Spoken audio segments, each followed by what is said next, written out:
turn it over to Andy to do the roll call. Thank you very much. Bullitt County. I'm here. City of Charlestown. City of Jeffersontown. Here. City of Jeffersonville. City of Mount Washington. See Don Harden logging in right now, so we'll count. We'll say hi to Don here in a second. City of New Albany. Larry Summers is here. Hi, Larry. City of Shepherdsville. St. Matthews. Clark County. Brian Dixon here. Hi, Brian. Floyd County. NDOT. Anybody from Kentucky DAQ?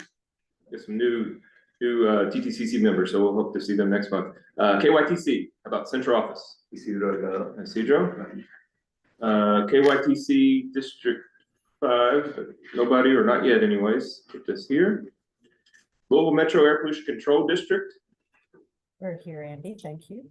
Hi, Rachel. Bradley. Tom Hall is in the room, so just in time for Tom. Anybody else from Louisville Metro Government?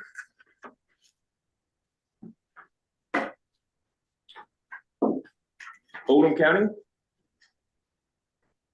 Jim Silliman here. Hello, Jim.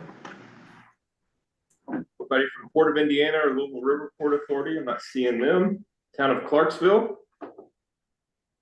And TARC. Aida Kopik. Hi, Aida. Hello. I know we've got at least a couple of our advisory members.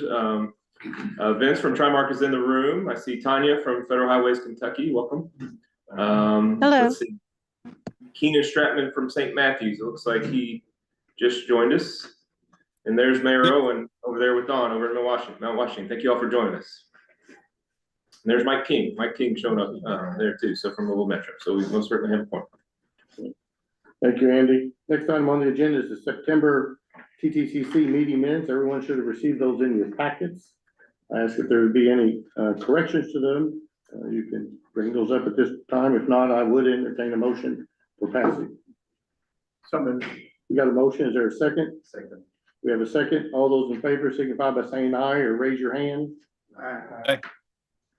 Opposed, like sign. Motion carries. Next item on the agenda is the Transportation Policy Committee report. Andy? Yes, sir. The Transportation Policy Committee met on Thursday, September 26th here in this room.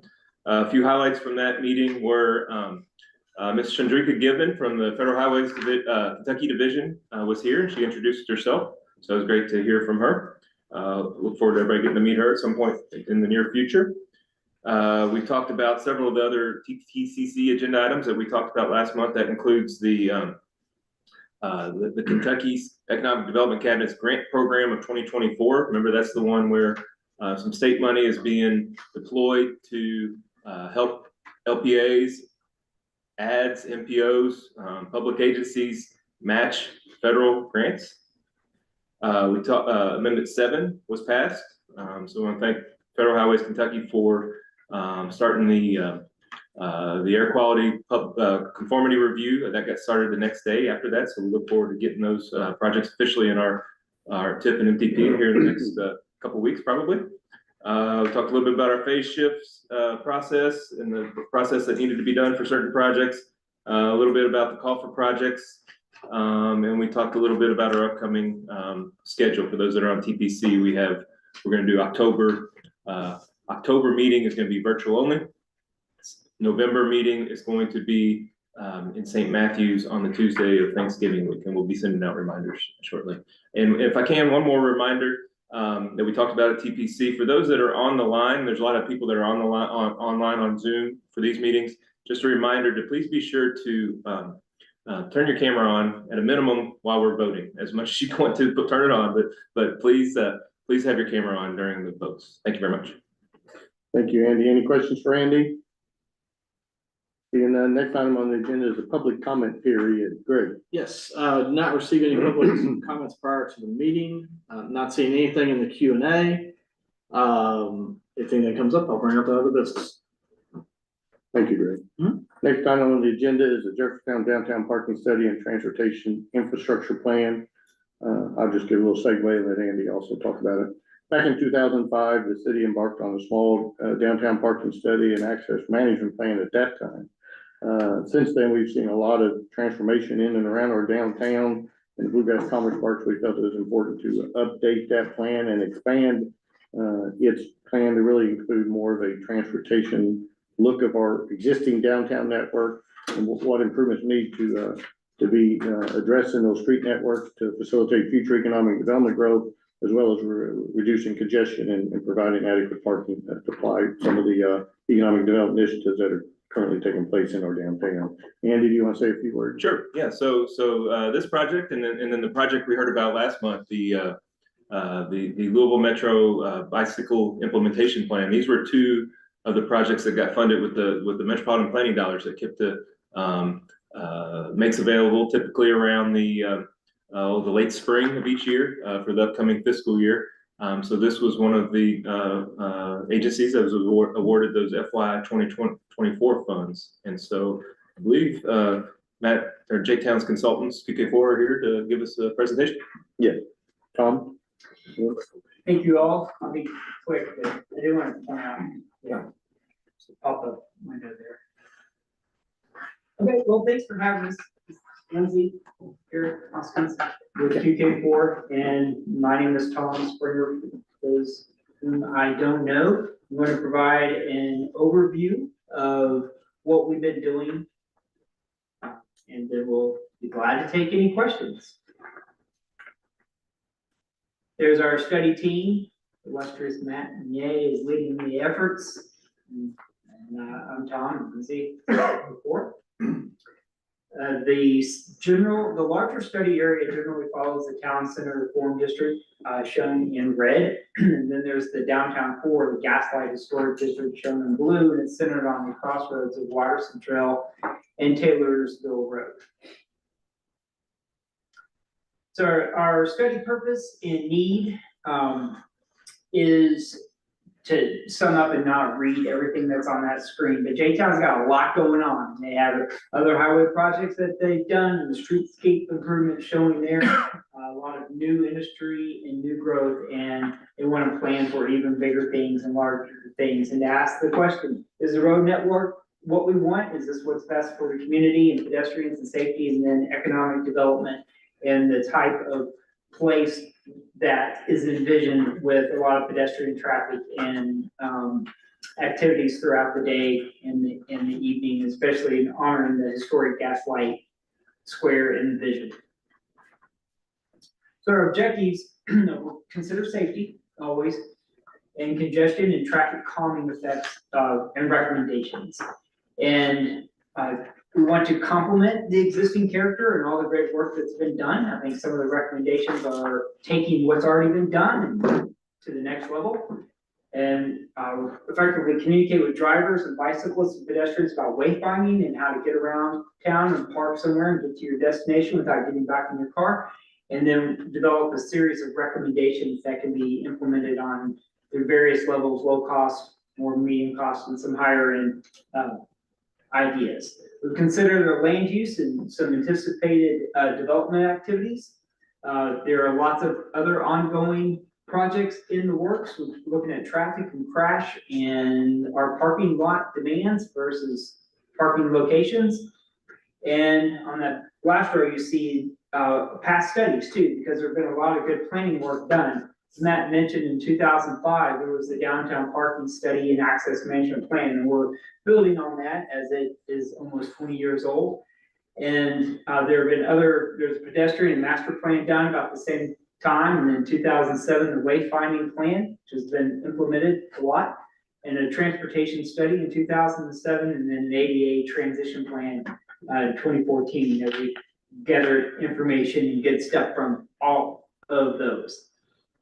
Looking at crash data, a little heat map there showing a lot of our key intersections and major corridors are where most of the crashes occur. So we're trying to identify efforts and projects to mitigate and minimize those.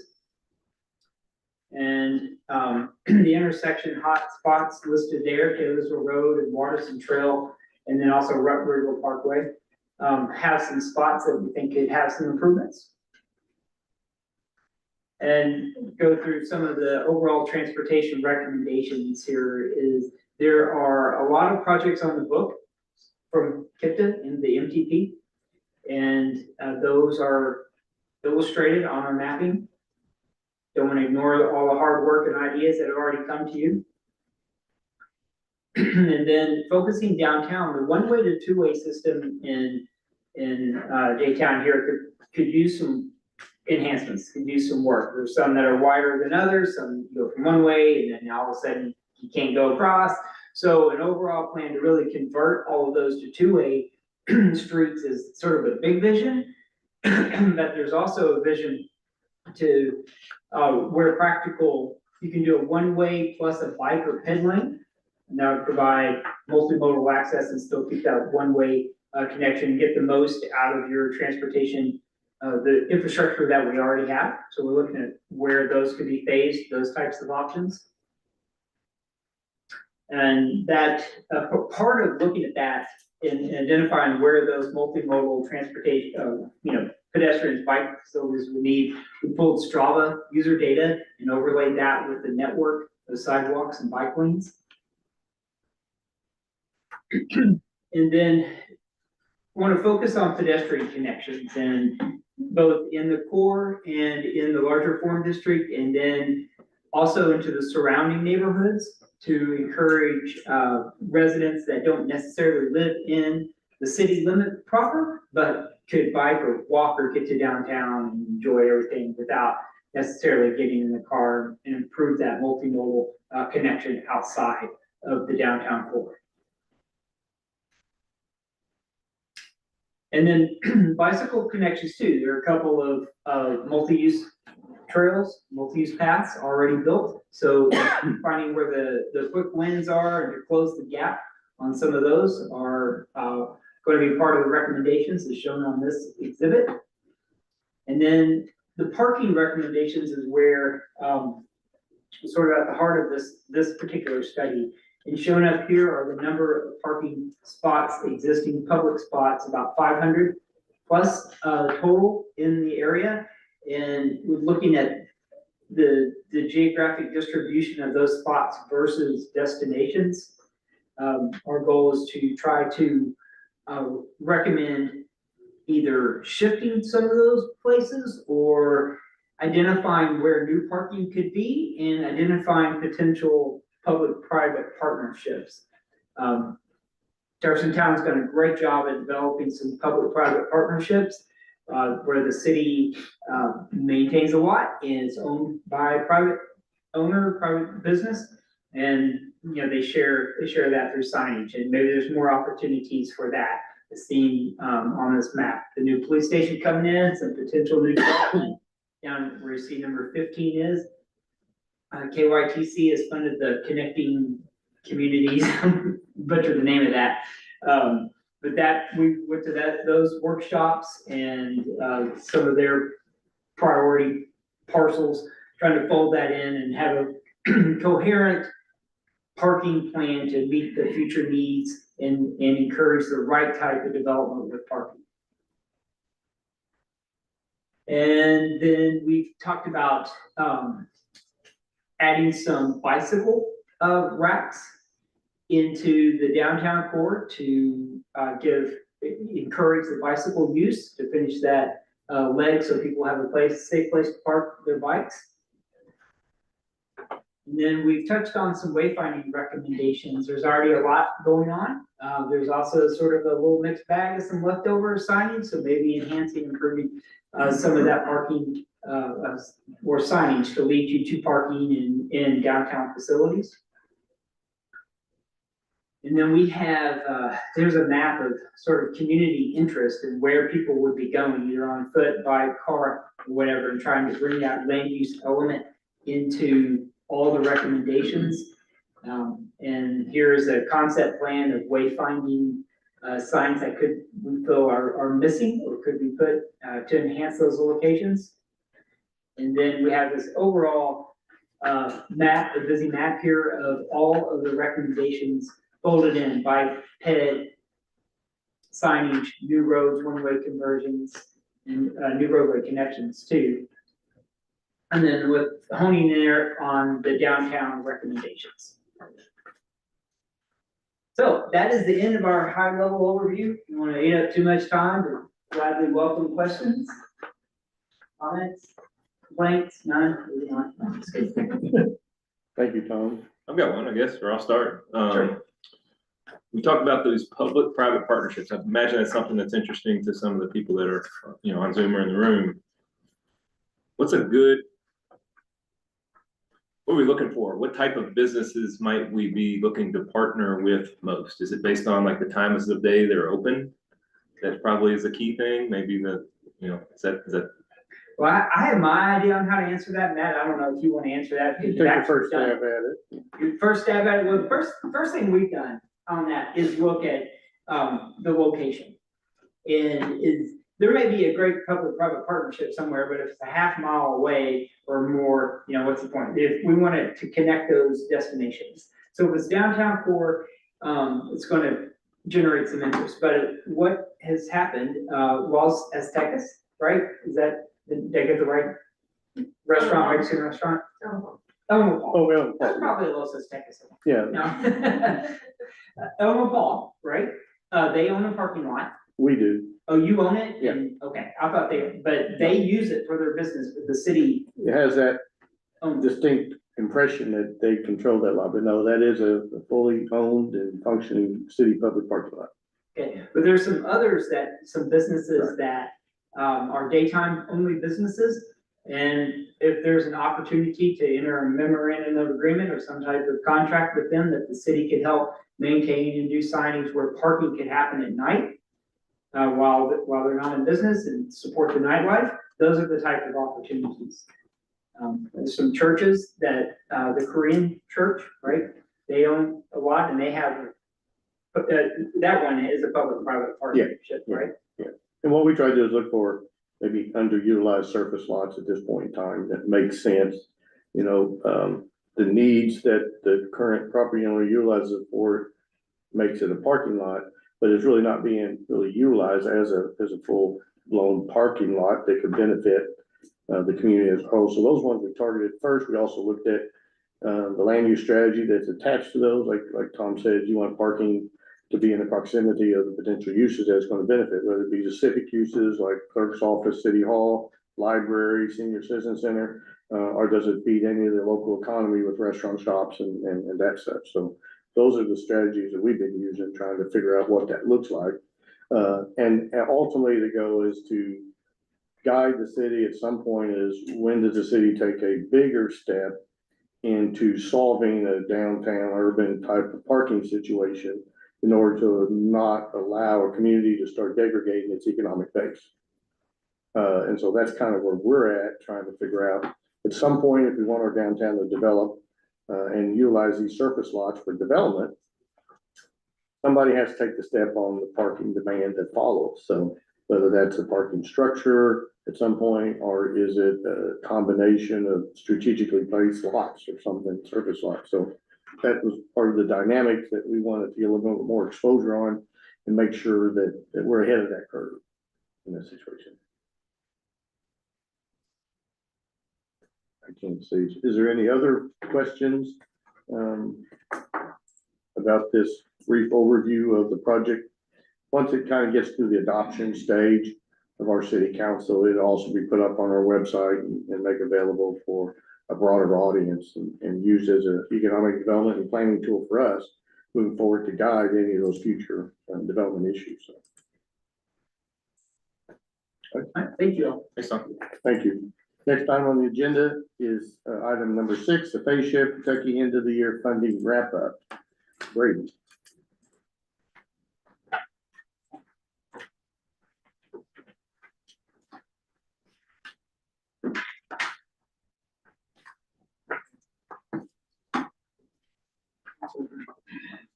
All right, so I'm gonna, first few slides, I'm gonna share a little bit of an overview of end of the year status for our Kentucky and Connecticut funding programs. At the very end, there is one more phase shift exception request that will be an actionable item in 30. But first, focus on the STBG MPO funding summary for that, our main funding source here in Kentucky. So the good news first, for these first couple slides, KIPTA was sub-allocated that $22 million number you see there in the first bullet point.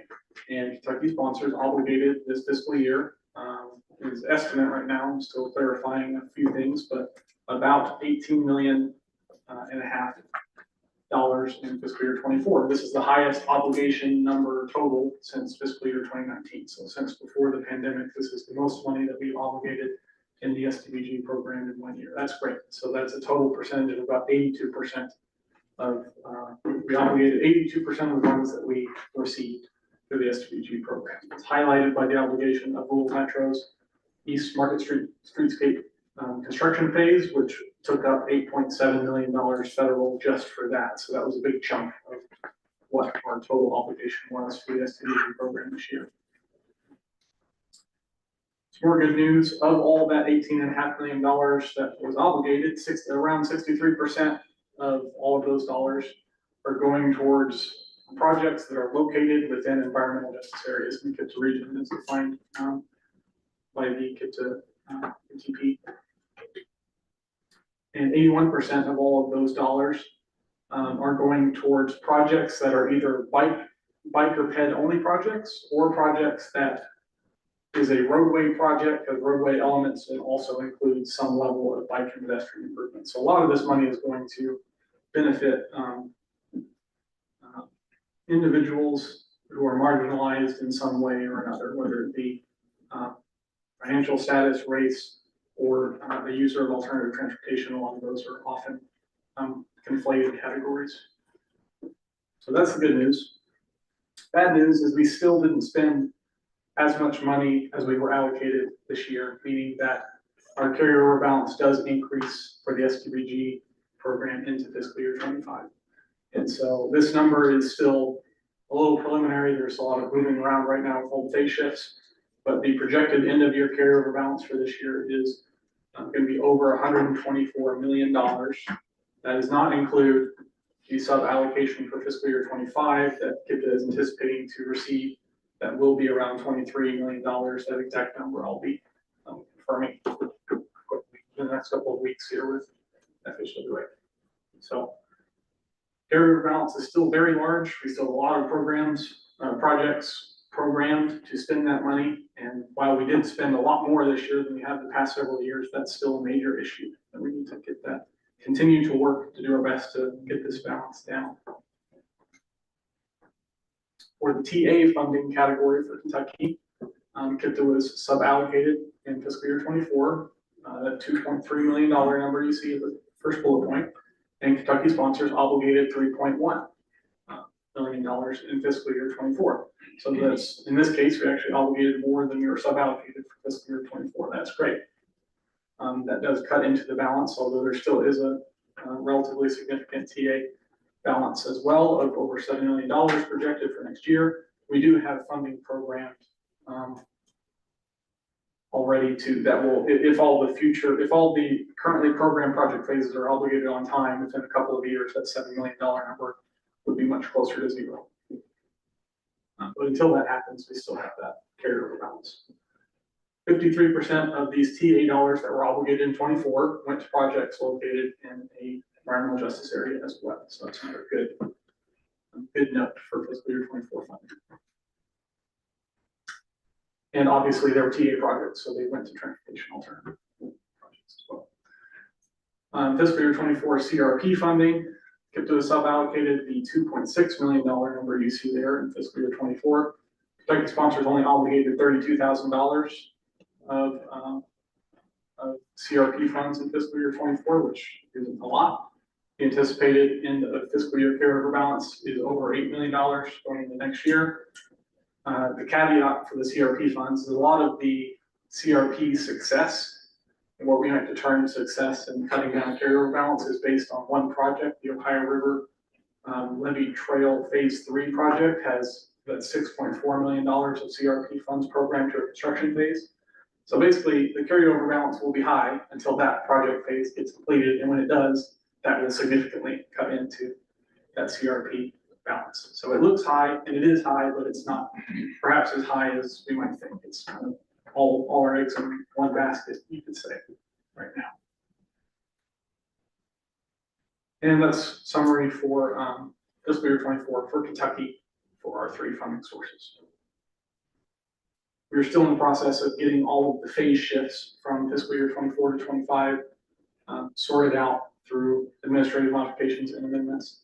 In the tip, there are still a couple of applications we are looking to receive from a couple project sponsors that I have been and will be emailing about to get those applications into us so we can get your projects sorted out in the tip as appropriate. So that was all the summary information. These last couple slides are regarding the phase shift exception request for one project here. Just a reminder of what the rules are. Talked about this last month. Every project that receives MPOW funding, you get 2 free phase shifts. And then if you need a 3rd phase shift for your project, it requires approval by the TPC via a phase shift exception request as a project management guidebook calls it. Once a project obligates a phase beyond design, that could be right away, it could be utility, it could be a construction phase. Once that happens, that project reaches an unlimited status where it can shift as far in the future as it needs to. It's considered a committed project by KIPTA. We are committed to see it through how long it takes to finish it. So what we're here today is there is one project that needs a 3rd shift, and therefore they are requesting an exception that has to be approved by the TPC. This project is a Jeffersontown project. It's the Bluegrass Commerce Park Bicycle Pedestrian Trail Phase 2 project, KIPTA ID 2084. This project received a cost increase request by TPC a couple months ago for its 2024 construction phase. It's currently programmed for the $2.1 million number you see in the bottom bullet point. This project was not listed in the group of cost increase, or in the group of phase shift exception requests last month because this was one that we thought was going to make it to the end of the fiscal year deadline. And so we didn't include it last month, but it turns out that it was not able to make it to that deadline and needs a phase shift, and this would be the 3rd phase shift. Chairman, I don't know if there's anything you wanted to share specifically about this project. Well, this project was a little unique in that it originally started as a 1 phase for this Bluegrass Bike and Ped Trail. It was initially funded with CMAQ dollars. We had to break it up into 2 phases just because of the budget that came out and available funds. And so then the 2nd phase came through with SLO funds, but for construction only.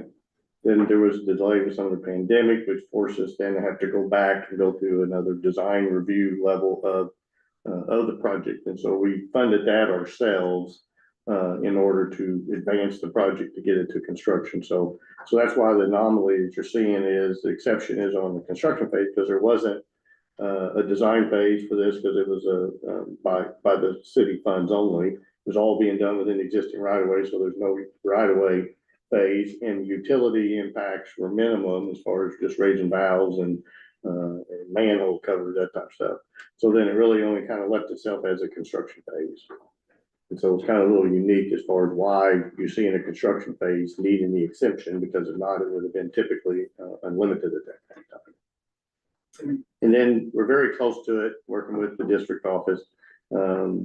It's just ending the federal fiscal year kind of got us to finish up, a little bit of this construction engineering inspection element. And they requested that we would move it towards the next fiscal year. So we agreed with that movement. We're looking at a timeline of just like the next couple of months. Yeah.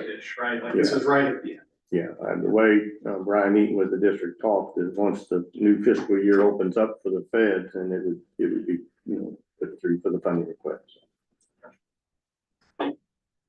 And so that would be the action for the TPCC today would be to request or recommend approval of the phase shift exception here from Jefferson. Thank you, Brady. Is there any questions for Brady? As Brady said, this is an action item. So if there is one, I would entertain a motion to recommend, I guess, to the TPC. Correct. This phase shift exception.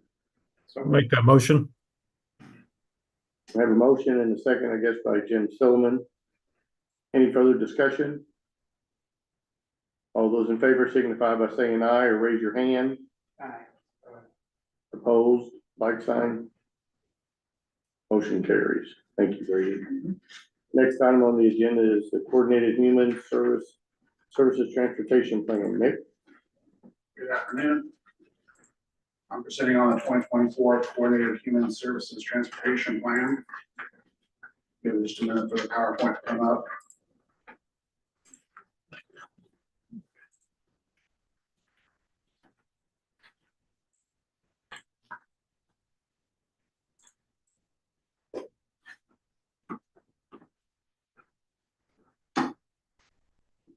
Okay, to start with, what is the Coordinated Human Services Transportation Plan?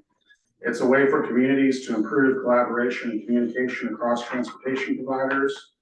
It's a locally developed process, and an update is required at least every 5 years by the Federal Transit Administration for eligibility of Section 5310 funds. And Section 5310 funds make federal resources available to improve mobility for seniors and individuals with disabilities. Our previous plan was the 2020 Coordinated Human Services Transportation Plan that was approved in November of 2020. The themes identified were performance, access, safety, and coordination. We carried these themes over into the 2024 update. It included surveys completed by users and providers, and it covered all 9 Commitee counties, which this new plan will also cover all 9 counties. Section 5310 funding. Projects must serve seniors and or individuals with disabilities. TARC allocates funding for the Louisville urbanized area. Outside the urbanized area in Kentucky, the funds are awarded by KYTC Office of Transportation Delivery. Outside the urbanized area in Indiana, funds are awarded by the NDOT Office of Transit. Capital costs may not exceed an 80% federal share, and operational costs may not exceed a 50% share. Okay, this is our target populations by county. The region, we have over 1.2 million people with 201,000 adults age 65 or over and 169,000 individuals with disabilities. That breaks down to 16.5% of the population being age 65 or older and 13.8% of the population being individuals with disabilities. Those numbers are similar for Jefferson County. Henry and Trumbull counties are noticeably higher in both categories, while Oldham County is noticeably lower. This is a map of the percentage population of adults over age 65. The darker shades indicate a higher percentage. Again, you'll see Henry and Trumbull County with the darker shades and the higher percentages, and Oldham County with lower and lighter shades. There's also a notable cluster of high population percentage near Prospect. This map is the percentage of population of individuals with disabilities. Again, higher in Trimble and Henry counties, lower in Oldham County. Although in Jefferson County, you'll notice that there's a shift where there's higher percentages in the western half of the county and low percentages in the eastern half of the county.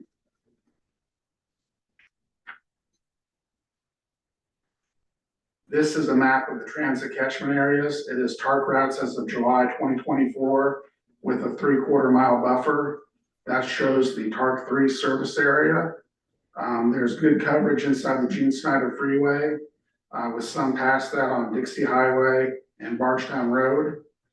There's some Southern Indiana service. There's notably no service to Prospect.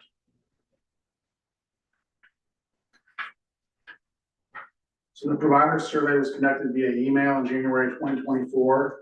The biggest challenges identified were recruiting drivers and funding, including identifying matching funds. Most providers were nonprofit, door-to-door demand response services with paid drivers. And the provider service area survey included all 9 KIPTA counties. For the user survey, first we started to develop our own survey, but we found a TARC customer experience survey from February 2023 that had a lot more detail than our survey and a much larger participation than our 2020 survey. We had 414 participants. In that survey, 71% of customers were satisfied with bus service, but only 56% were satisfied with on-time performance. 57% said it was easy and convenient to purchase bus passes, but since then, TARC has added the ability to use the Token Transit app, which allows you to purchase fares through your phone. When asked to rank the most important elements of service on TARC buses, 15% identified that buses arriving on time, and 13% said the cost to ride the bus. And this is an important statistic, I think. 94% of respondents were dependent on TARC buses to get to and from their destination. So that's a high level of vulnerability for any service cuts, and only 6% are what we call the choice riders, where they have other options but are choosing to ride the bus. So our goals, some of these goals are broad. That's intentional, so we have a wide range of applications for funding that can conform to the plan. Goal 1 is performance, enhance reliability and efficiency of service delivery, increase reliability of fixed route and paratransit systems, explore operational initiatives to maintain on-time performance and avoid missed trips and paratransit services. One of those could be continuous dynamic optimization, which is the software that I believe TARC used for the microtransit pilot programs in J-Town and New Albany. There's also reducing the number of vehicles exceeding useful life benchmarks and maintain or expand bus rapid transit routes. The Dixie route is very successful, and we're looking forward to the Broadway All the Way project, where we might be able to add one on Broadway. Goal 2 is access, improving access to transportation services for targeted population. We have a goal of maintaining the existing paratransit rider access to TARC 3 if the fixed route service is redesigned, and that's to protect the most vulnerable population, giving them access to services. Encourage affordable transportation options independent of caregiving or residential services. Encourage affordable demand response services that can reach a greater range of locations, and increase or improve existing bicycle and pedestrian access to transit, which last meeting, I believe there was a Metro Louisville bike implementation plan before this committee to help improve the bicycle access. Goal 3 is safety, improve the safety and transportation services and infrastructure, improve accommodation for those with specialized needs, reduce the number of crashes involving pedestrians and bicyclists by improving pedestrian and cyclist facilities, improve the safety of transit service for all users, including infrastructure and lighting at bus stops, following the TARC agency safety plan and monitoring Vision Zero Louisville initiatives. And goal 4 is coordination, improving the coordination among transportation providers, government agencies, and local advocates. That would include reestablishing a regional council to facilitate coordination. There was previously one that stopped in early 2020 when COVID began. Leverage non-traditional funding streams for larger regional projects, and explore innovative ways to collaborate and share resources among transportation providers. Okay, at this time, are there any questions or comments? Thank you, Mick. Is there any questions for Mick?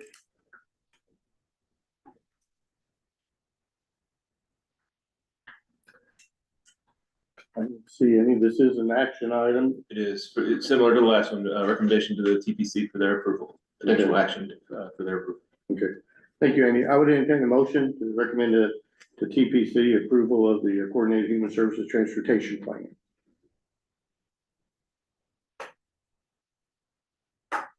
I have a motion. I have a second. Is there any further Second, Ida. discussion?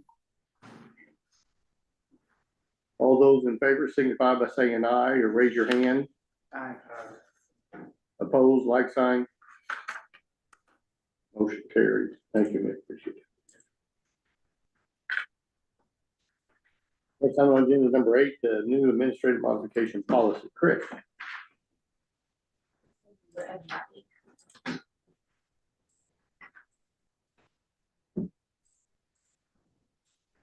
This one's gonna be an action item.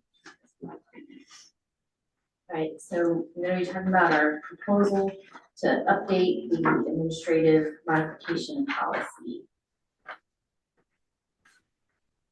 In summary, the staff is gonna be recommending an addition to the current admin mod policy.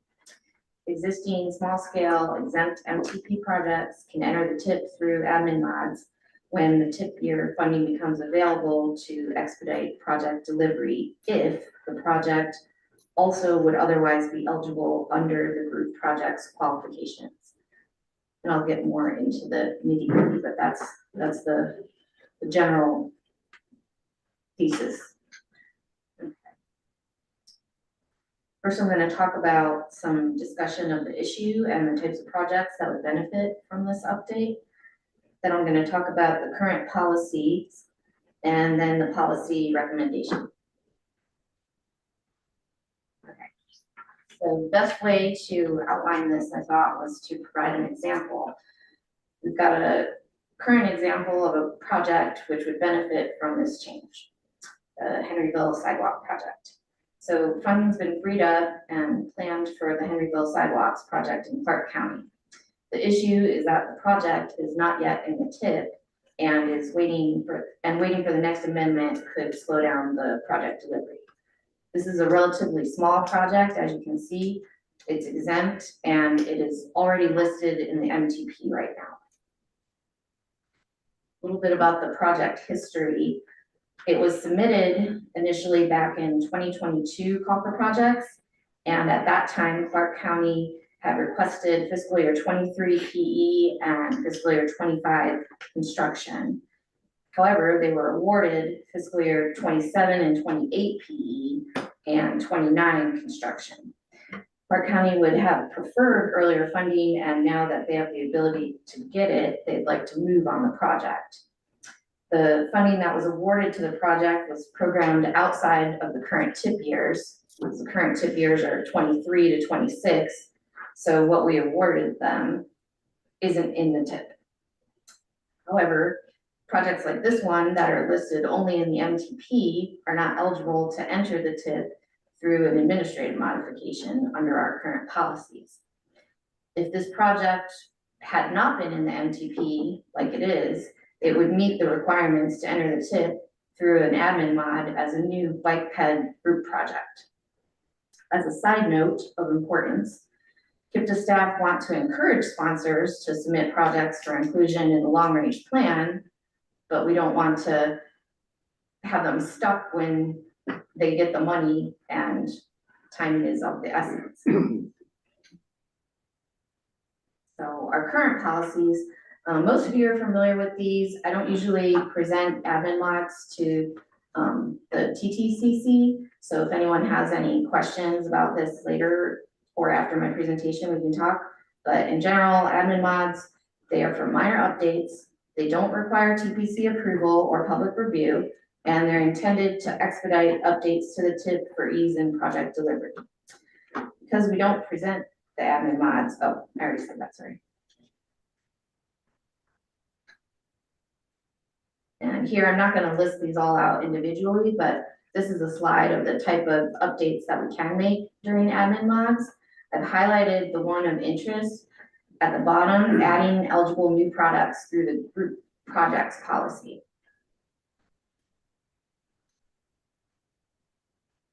So this is our group projects policy, an excerpt from KIPTA's MTP, and highlighted there, it says group projects are not individually included in the MTP.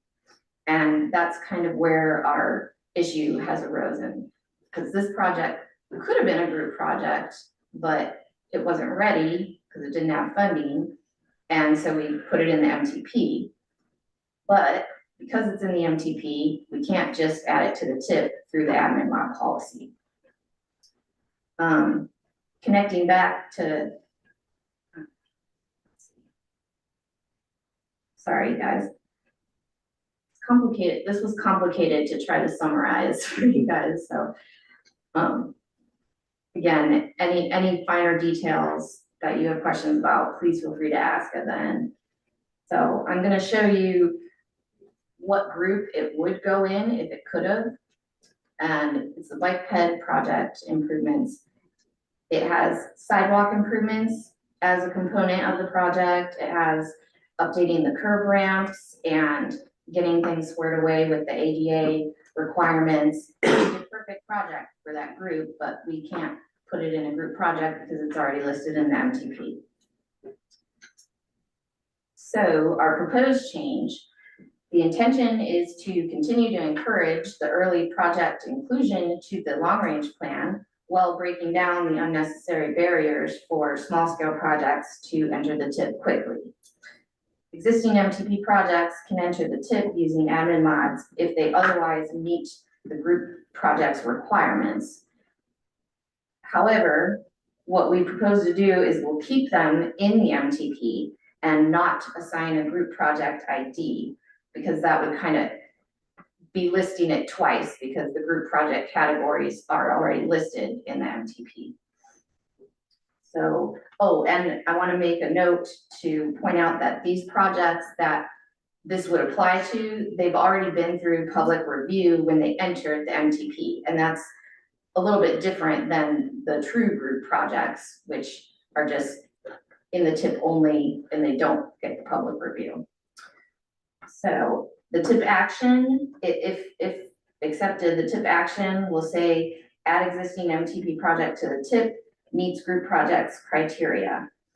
No updates are going to be made to the MTP, and the changes in scope will not be permitted. If the project, when they're ready to enter the TIP, they need to change the scope, then that's going to have to be an amendment. That wouldn't apply to this update. So that's what I've got. Does anyone have any questions?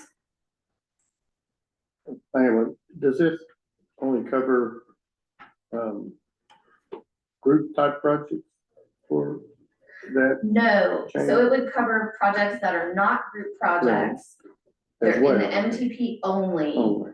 They could have been a group project if they weren't in the MTP, but because they're in the MTP, they can't be a group Yeah, project. okay.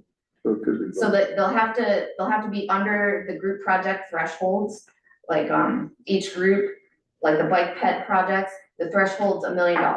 So if this project was total project cost 1.2, it wouldn't be able to do it. Okay. It would have to be an amendment.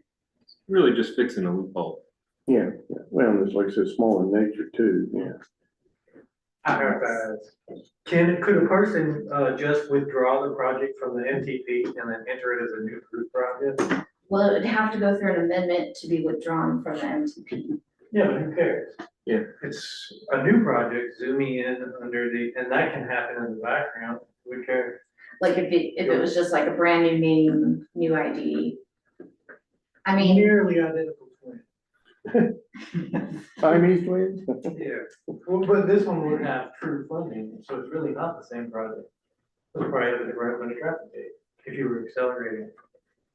I mean, it'd be a little bit sneaky. In this case, right here, for the project that found this loophole first, remember, it was awarded KIPTA funds through a call for projects, but it was outside the TIP years.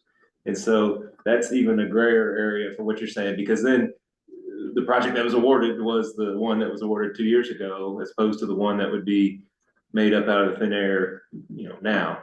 I think you're right. I think that, I suppose that could happen, what you're saying, that's a possibility. The MTV project is awarded money that doesn't exist yet.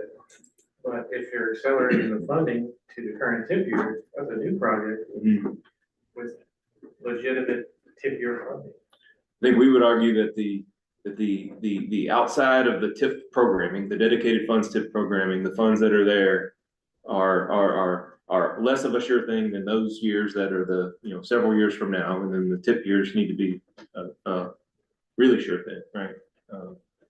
We have, in Indiana in particular, we're programming out, what are we gonna do till 2030, this call for projects, and in order to get those preliminary phases funded, it takes a few years of, we need a little runway, so to speak.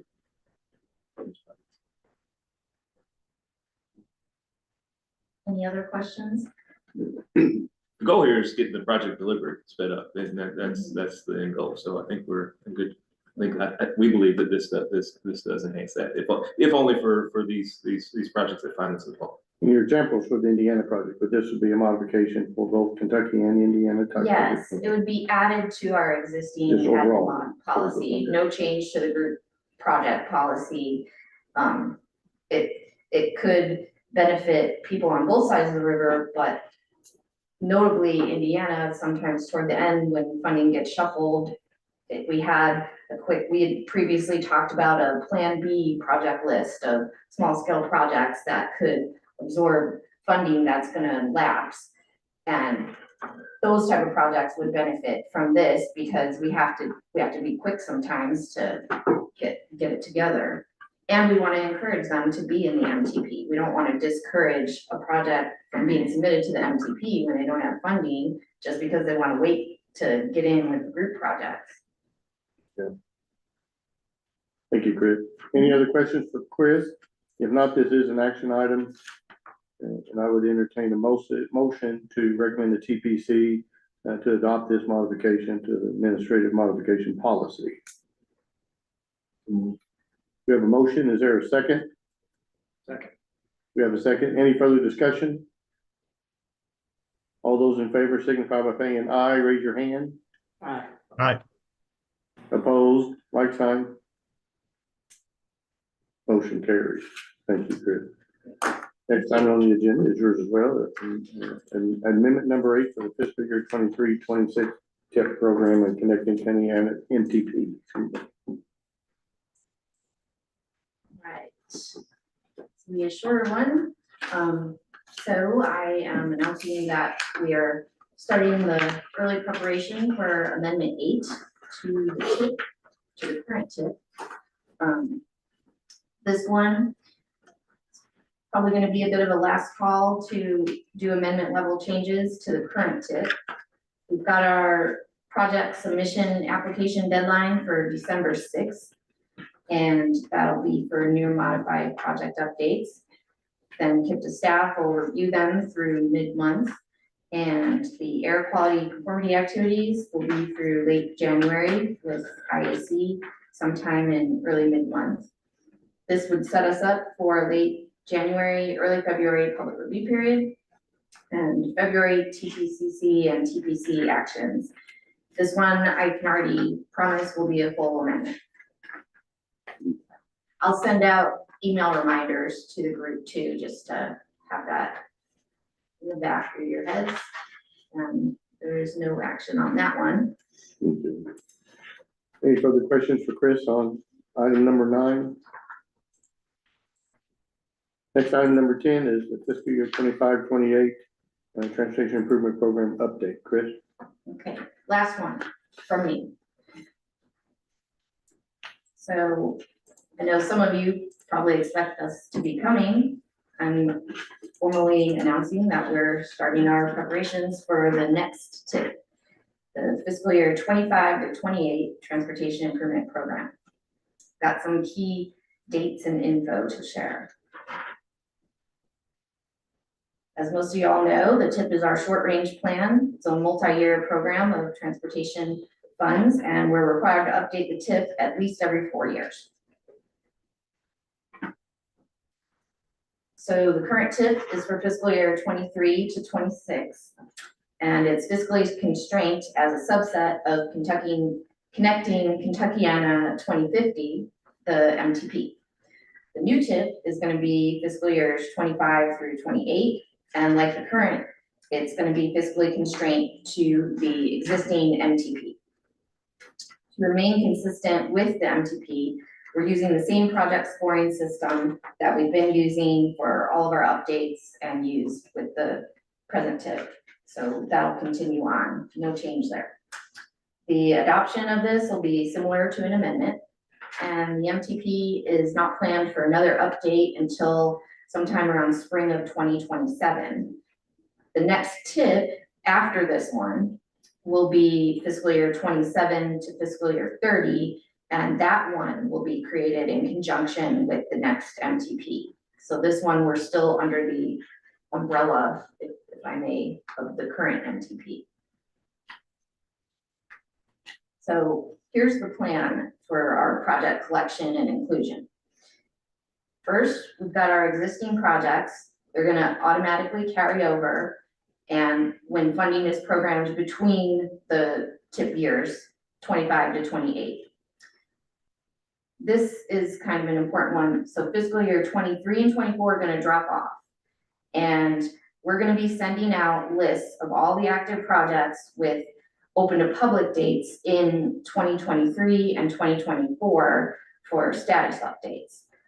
That way we can catch projects if they're sitting there and changes need to be made, the projects are still ongoing. We don't want them to fall out of the tip, so hopefully we'll be able to catch any, if there are any on that list. Okay, so the call for projects. As you all know, we have a call for projects happening now. All the projects awarded funding in the call for projects are gonna be programmed in the fiscal year 25 to 28 tip years automatically. You don't need to do another application for that, unless you're changing your mind on something that we already discussed about those projects. Some of them are gonna be added to the current tip if needed. Those would be in that group that will automatically carry over to the new tip, because we would have added them through an admin mod before we finished the current tip.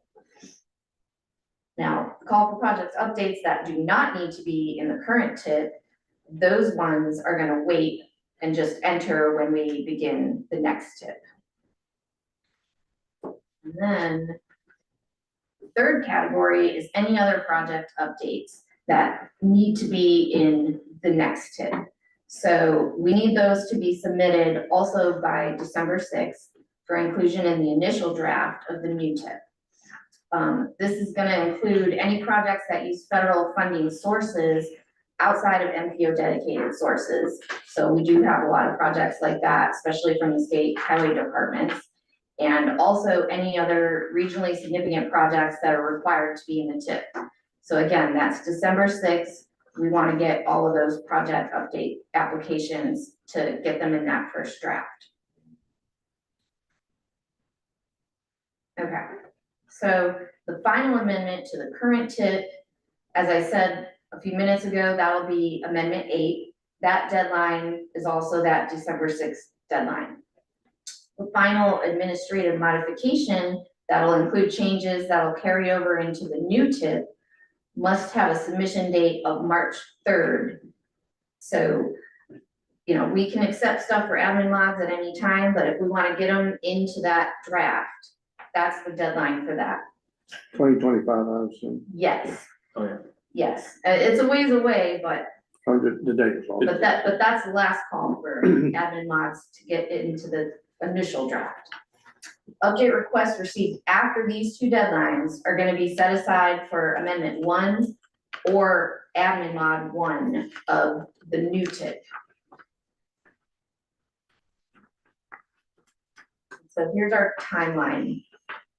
December 6th, I've already mentioned that a few times. It's the same deadline for amendment 8 projects. That's any amendment level project changes that need to get into the current tip. And then other projects that need to get into the new tip. Some projects may not need to be in the current tip. The staff's gonna review the updates through December. The air quality conformity activities are gonna need to go through mid-March. This is in order to accommodate anything that comes out of the call for projects. Otherwise, we might not need quite that amount of time. Call for projects, that's gonna be looking to ask for approval at the February TPC. So we need a little bit of time to add those into the air quality analysis. Public comment period for a new tip is 30 days, so that'll basically be the month of April. And we've got our committee meetings planned for May. And then there'll be a federal review that'll last at least 30 days. So we're looking for early summer for completion. And that's my overview. Chris already said it, but just, it can be looked at as this mid MTP tip update, halfway mark, halftime of the 4-year MTP as a mega amendment. And it is a new tip. It'll put two new years of life on the end of it. And so, but for the most part, to you all, I think it'll feel like a mega amendment, right? Same similar process. That schedule looked a lot like the ones you did on our last one. A few notable differences. Thank you, Chris. Is there any further questions for Chris? Thank you. Next time on the agenda is number 11, call for project. Brady?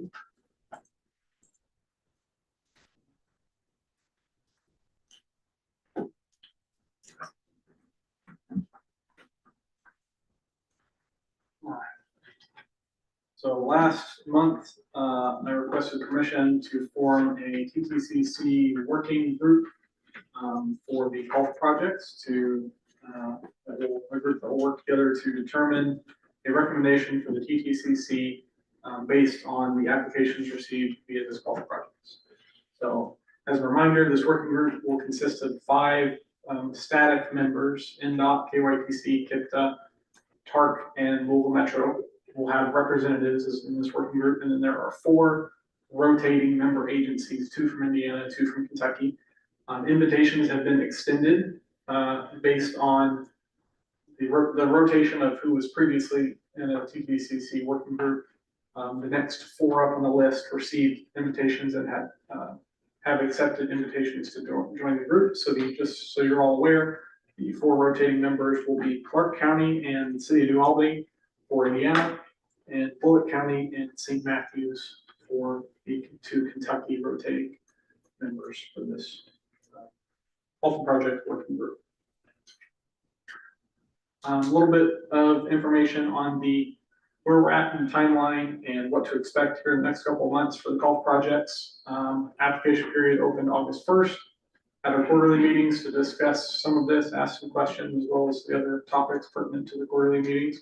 Those have both happened, so we're past that time, and we are in October. There's only a couple of weeks left of this application period. October 31st is the hard deadline to get your applications in for this golf projects process. So if you have questions about anything regarding the golf projects process, please reach out to me. If I'm not there, you can reach out to Chris about this, about getting your applications in, questions about the application, how to interpret it, whatever it might be, call or email, please.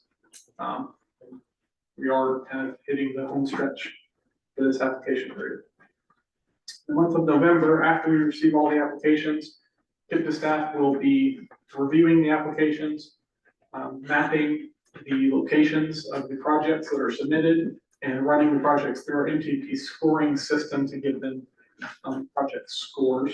In addition to that, we'll be working with the TTCC working group members to provide average rankings on a regional scale for both states of the project submissions. We will also be asking project sponsors to prioritize the submissions that they have. So if you're a project sponsor and you submit 5 projects, KIPTA staff will ask, can you please rank these projects in terms of priority 1 to 5? And that will be another data point, and we'll have a collection of regional ranks, project scores, a variety of details that are listed in the project application that goes into those scores, as well as KIPTA staff will be having a public comment period of 10 to 15 days, 10 to 14 days, depending on the timing that we're able to have of the project submissions. And so those comments will also be linked to the projects. And so when we get the TTCC working group together, they'll have a packet for every submission. They'll have all these data points that will be relevant to the discussion of funding for these projects. And we'll do our best to get those all that information to that working group as soon as possible, before the meetings as well, so they have time to review it before we have discussions. And those discussions for the TTCC working group will happen in early to mid-December, well before the holiday season begins. And you should be receiving emails about scheduling for that meeting probably early next week, Monday or Tuesday, we'll be sending out invitations to get that scheduled. And we are, as Chris stated earlier, we're anticipating a TPC action on a recommendation for the golf projects awards to be in the February TPC. That is all that I have right now, unless anyone has any questions. Thank you, Brady. Is there any questions for Brady? I have a question. Oh, go ahead, Jennifer. Who with Louisville Metro was invited to the working group? That will be an email I was gonna send out today, but Jennifer, okay. you'd probably be the number one on the list of Okay. I didn't know if they'd already gone out and I'd missed it somehow, but no, that's perfect. Thank you. Thank you for sharing that. To piggyback on that, I will also be sending an email out to the other representatives, KYTC and NDOT, to make sure I have a confirmation on not just who the member in the group is, but who the specific voting member is. Yeah, I want to thank the volunteer agencies that, on the rotating ones, especially for stepping up. I mean, as you can see, month in, month out, the decisions that this working group makes, we hear about them, the funding of all the NPO dedicated programs. So this is important work. And Brady in particular, and Chris and myself and other KIPA staff, we'll do our best to make it easy on you and give you all the information you need and set you up for making it not too much of a burden of your time. Thank you, Andy. Thank you, Brady. Next time on the agenda is number 12, other business. Got a couple announcements, specifically regarding our two, these most recent federal grants. First is the Safe Streets and Roads for All project that I know a lot of you are a part of. Want to announce today, and you'll be getting some information soon about this, that Tuesday, November 12th at 9:30. Tuesday, November 12th at 9:30 here in the Burke Room. That's going to be the next version of our steering committee. Okay, so our steering committee is where everybody comes together as a big group to talk about the SS4A project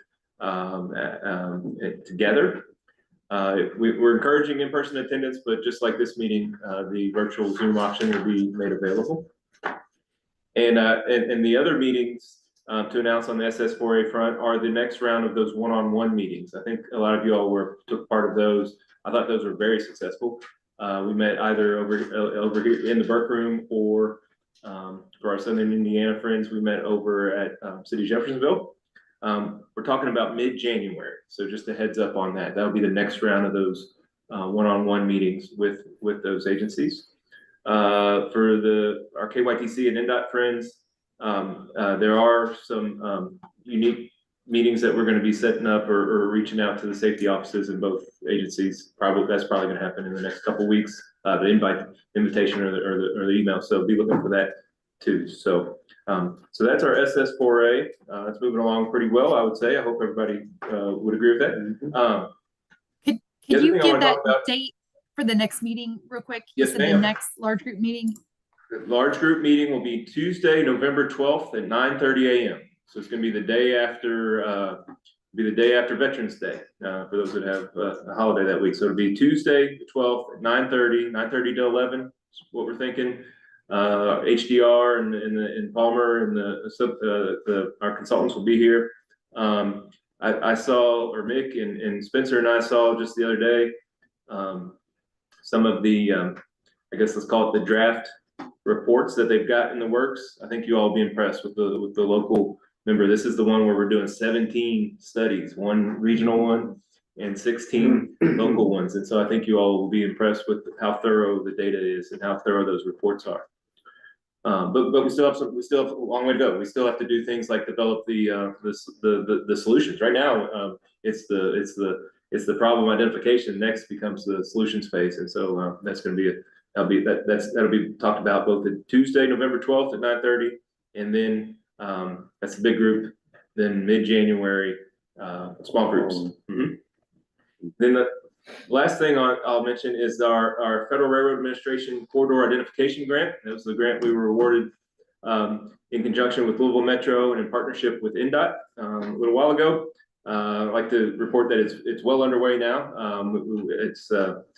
We've got our consultants working on it. They have presented to the FRA just earlier this week on what's called the previous plans and studies. In essence, they asked, FRA says, hey, how much has that corridor been studied over the last several years? For better or worse, it hasn't been studied at all in the last 20 to 30 years. And so that's okay. That's not a bad thing. That might even be a good thing. And the reason why that's a good thing is because it means that the subsequent activities that we'll be leading into over the next year or so, there's perhaps more of a clean slate to say, hey, let's take a fresh look at it. We don't have to pay attention to this that somebody said 2 years ago. This is going to be a cleaner slate. So that's well underway. That's step one. Remember, so step one is what we'll be finishing up by about January. That's establishing the scope, the budget, the schedule for the maybe the business end of the planning phase of it. That is the step two. They call it a service development plan. Service development plan is an FRA term where it gets really deep in the weeds in terms of the schedule, the timing, what would it cost, what improvements are needed to the railroad, what improvements are needed to build stations in some of our communities, etc. So that'll be step two. For those that are wondering, that's probably mid 2025, probably well into 2026 phase for that. So hopefully we'll keep this thing moving. Be happy to answer any questions about either of those things. And otherwise, that concludes what I have for other business. Thank you, Andy. Any other questions for Andy on those two items? Seeing none, entertain a motion to adjourn. The motion is second. All those in favor, signify by saying aye. No opposition, motion carries.